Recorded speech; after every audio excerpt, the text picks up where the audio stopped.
almost 70 horsepower. Holy cow, that's pretty good. Oh, It's scary watching an oil come out like that.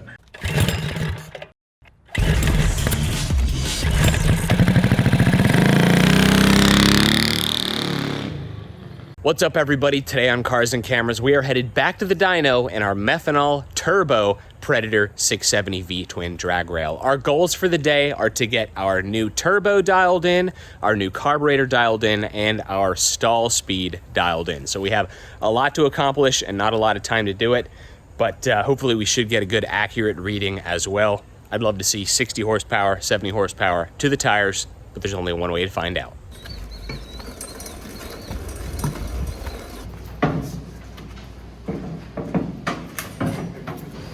This is about where we're going to be. Right there. Yeah, I don't think we can drop it down in the... I think we got to put it a little bit on the back side. That way it kind of grabs. Yep. So we got the rail strapped down, and now we're switching right to the methanol carburetor. And we're just gonna get this thing fired up, make sure we have RPM signal, and we'll be ready to test. So we have this whole bag of springs for our wastegate to increase or decrease boost pressure. So right now we have the medium spring in. We asked how many PSI that was, and he just said medium. So we're gonna see what happens.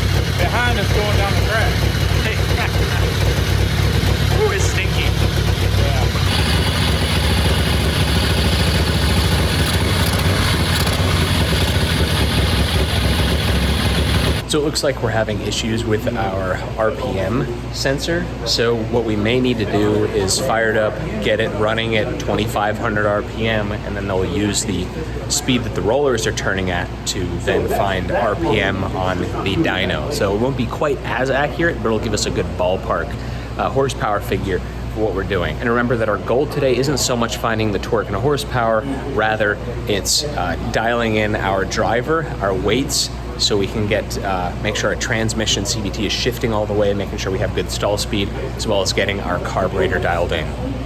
And boost pressure. We might see another 20-pound run here. We're gonna take a brief moment to refuel from the dragster. You've seen it on the channel before, and we love what they've got going on. That's right, today's video is sponsored by Factor. Factor helps you meet your nutritional goals with their fresh, never frozen, dietitian-approved meals that are delivered straight to your door. Factor meals are so simple to prepare, and they're ready to heat and eat in just 2 minutes, which makes them perfect if you're on the go. And with the holidays around the corner, we're about to be on the go double time. Also, Factor offers a wide range of options from keto to calorie smart to chef's choice to vegan and veggie, and if you want something fast and upscale for a special occasion, they even have Gourmet Plus. Oh. We like Factor because our schedule is always changing and Factor is so flexible. We can easily adjust our order size for friends visiting and skip weeks with no complications if we're gonna be out of town for a meetup or a show. Personally, I'm always blown away by how tasty Factor is. Right now I'm having the chimichurri ground beef bowl and it is incredible. Charles had the grilled chicken a la vodka and he was blown away by the quality of the chicken, and all this is just made in the microwave in 2 minutes. So head to go.factor75.com/carsandcameras60 and use code carsandcameras60 to get 60% off your first Factor box. We're gonna finish our delicious lunch, and then we're gonna get back to the drag rail. Thanks again to Factor for sponsoring today's video.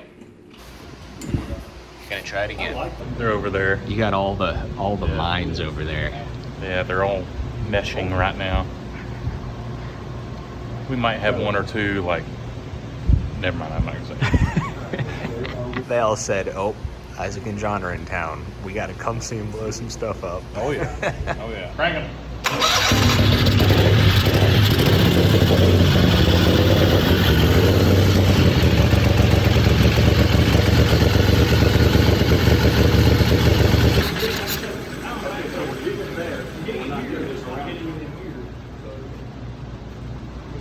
I think they're making progress. I hope so. It's been a while since they've used it. Yeah.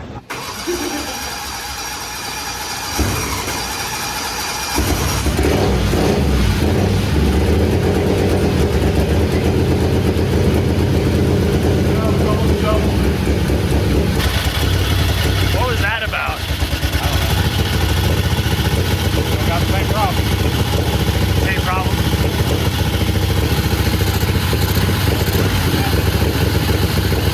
I think we have RPM. Sweet!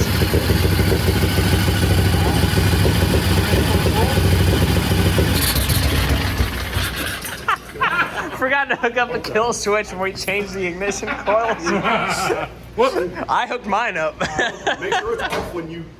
Because you know you go to touch. Yeah.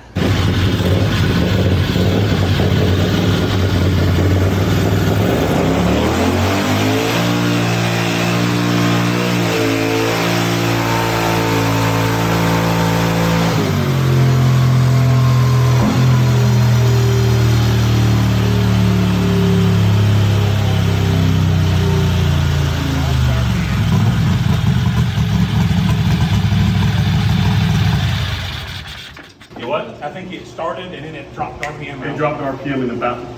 Is that accurate or? I don't know. We kept losing RPM signal. Keep dropping. Oh, we kept dropping RPM signal, but I like what I see there. It's not, you know, we can see exactly what that Is that 110 foot-pounds or something like that? It's 109. Right there. 109. Well, it's being multiplied by the CVT, I imagine, as well. Yeah, So and that was low speed.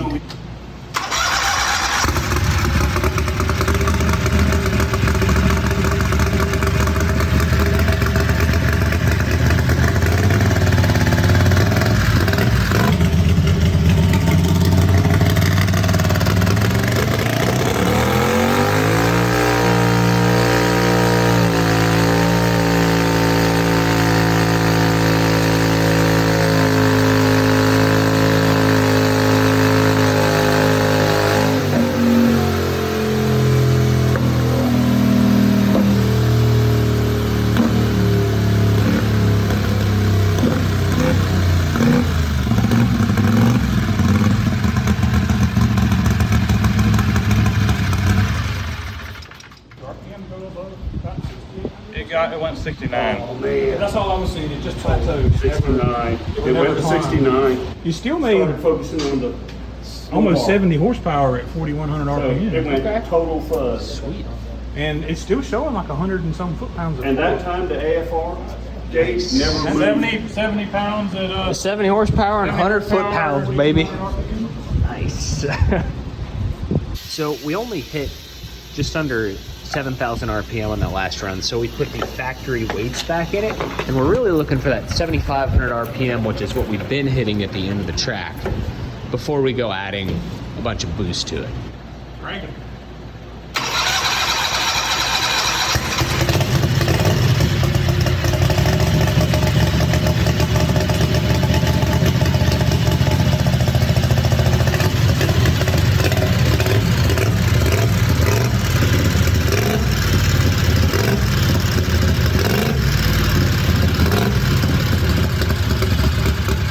At this point, we realized something was wrong.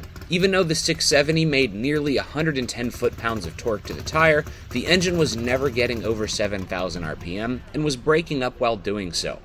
So to begin diagnosing the issue, we decided to check the spark plugs. Alright, something happened. It's so hard to tell.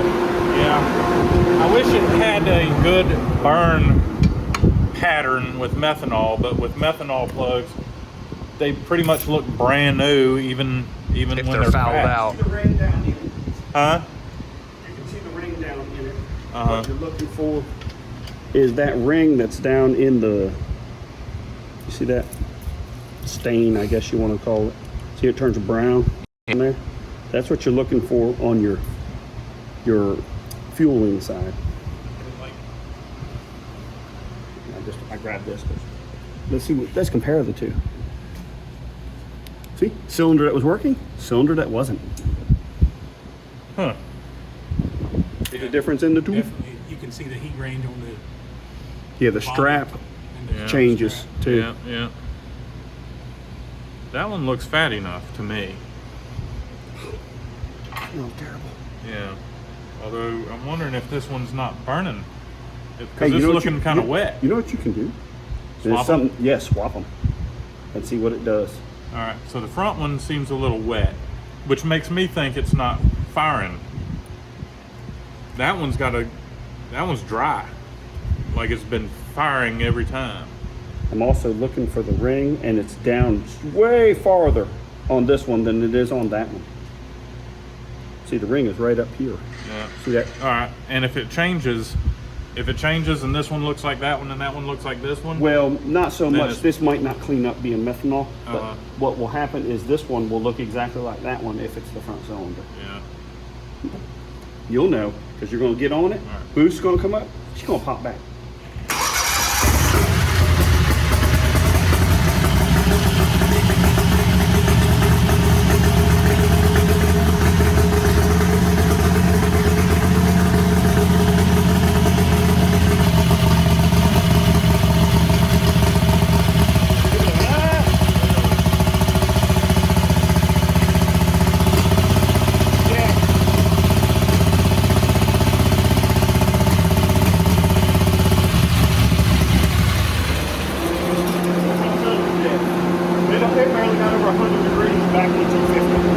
So we think we have a front dead cylinder. We already swapped coils on it. Maybe we need to mess with a coil gap. Yeah, it's a separate. Well, it's two Maybe we have a bad coil. They're brand new coils, but we were having this problem, and that's why we changed the coils. Right. Although we're not 100% sure. It could have been the back that was having a problem, and we could have swapped the coils, and all of a sudden it's moved to the front. Is that wet? Yeah, it's pretty wet. Oh yeah. All right. So there's that one. Now listen, that short run isn't going to clean that. No. But you see how it's not wet? The front one is the cleanest. Yeah, but it's soaking wet. Yeah. Cranking.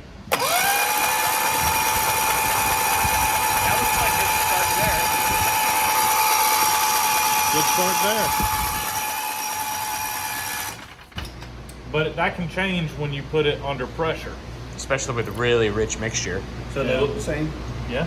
Okay, well, that answers some questions. Yeah. Yeah, there's. You really want to use Now, a spark test. Should we do a compression test while it's hot? Oh no, don't think that way. Huh? Don't think that way. I don't think that way. I usually like going about 10 revolutions. You ready?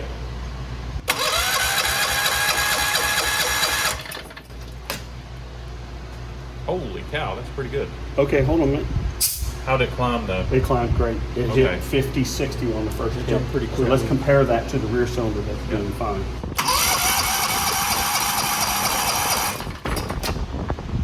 What was the other one? Really close to that. Okay. Yeah, that's 160, and I think Well, the other that's- one went 170. That's a good sign. And it jumped good. It hit Jumped like good. 45 or 50 Yep, with the yep. first hit. All right, we're looking to see if we have both cylinders again.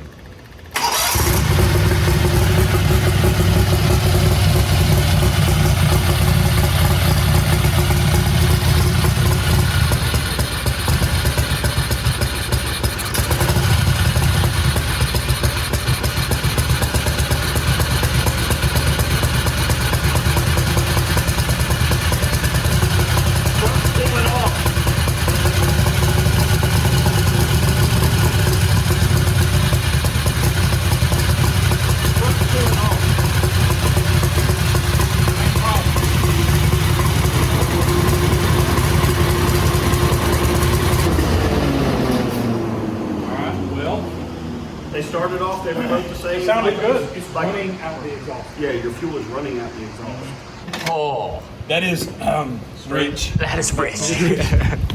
So we're drowning it. Yeah. Because it started off good and went bad, so that's mixture, so we need lean. Do you want to take the air cleaner off? We can take the air cleaner off. Let's take the air cleaner off. Well, that can be an issue. See, that could be the issue why one cylinder's We could have a giant vacuum leak. Is that the idea? kind of Okay. Well, you know, unequal distribution. Okay. I'll let that thing as wet is.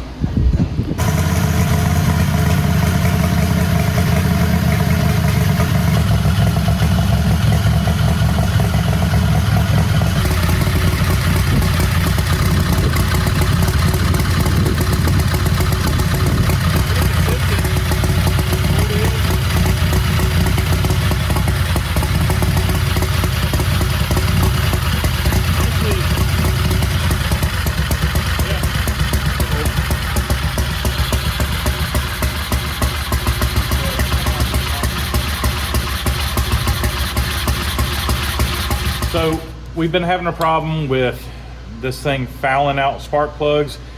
We'll clean them. It'll run great for, I don't know, about 30 seconds or so, and then it'll go to misfiring. And it's always the front cylinder that loses power. So we've been through everything that we can think of.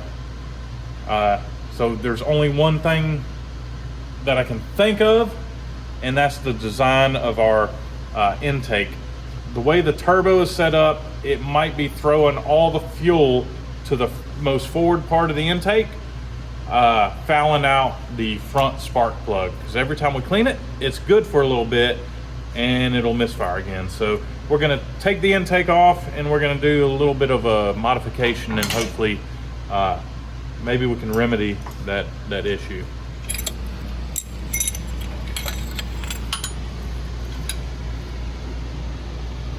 Not as bad as I thought it was.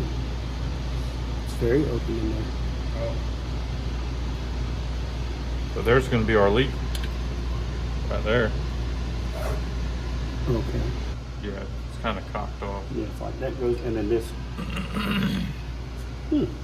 It's scary watching an oil come out like that. So we were not able to dial in our turbocharger, carburetor, and weights like we were hoping to in this episode. But we did fix an important issue that had been plaguing the rail for a few episodes now. Remember, last time we took to the drag strip, it was having the same issue, and it turns out it's a fuel distribution problem. So it warms up, and most of the fuel is going to the front cylinder rather than the rear. So we have an economy cylinder, which is the rear, and then we have a performance cylinder, which is getting all the fuel at the front, and it's just drowning that front cylinder out. So that's going to be a redesign of the intake, and we're going to try it again here. But I gotta say, this thing shows so much potential. Even running poorly, under 7,000 RPM, it made 70 horsepower to the tire, and more importantly, nearly 110 foot-pounds of torque to the wheels. That's outperforming a Mazda Miata at that point. So this project just shows nothing but potential, and we're figuring it out as we go along. So thank you all for tuning in to this episode. Please leave a thumbs up if you enjoyed the rail content. We have to thank Brian and Chad for letting us come out to their dyno and for spending their Saturday with us, as well as Russell, Ike's old boss. He came by to lend a hand as well. Anyway, good times. We're going to get it figured out. Again, so much potential. Thank you all for watching. We'll see you next time.